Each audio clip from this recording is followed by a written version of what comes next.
बोला बोला बाबा बैजनाथ धाम की। कवना दिशा में भोला भोला भोला, कवना दिशा में भोला भोला भोला रहेले। डीजे विकास रीगा सीतामढ़ी।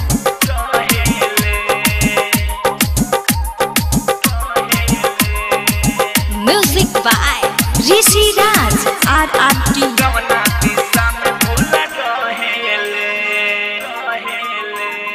हमके बता द गौरा माई, कवना दिशा में भोला रहेले। कवना दिशा में भोला रहेले।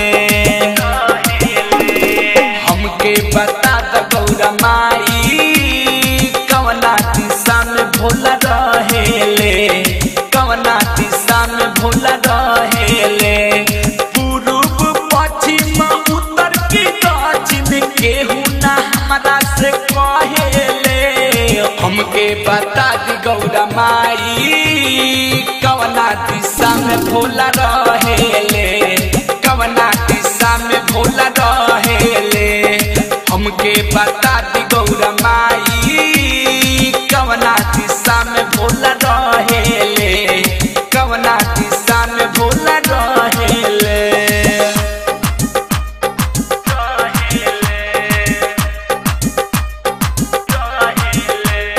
Recording by RRT digital recording studio छोड़ादाना।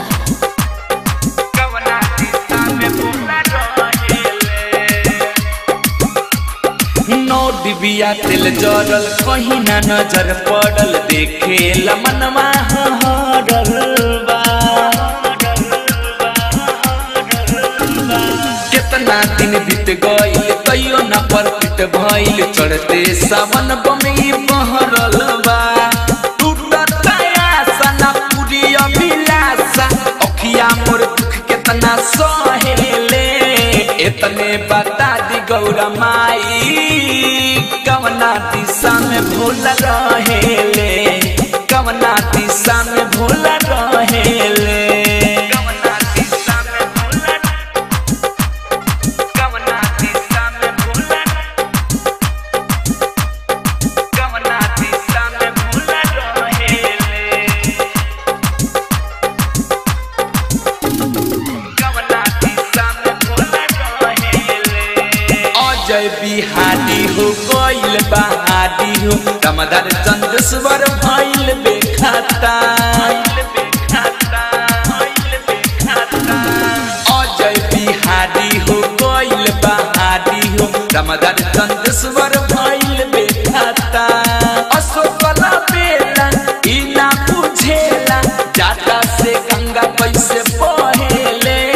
हमके बता दी गौरा माई, कवना दिशा में भोला रहेले। कवना दिशा में भोला रहेले। RRT digital recording studio छोड़ादाना।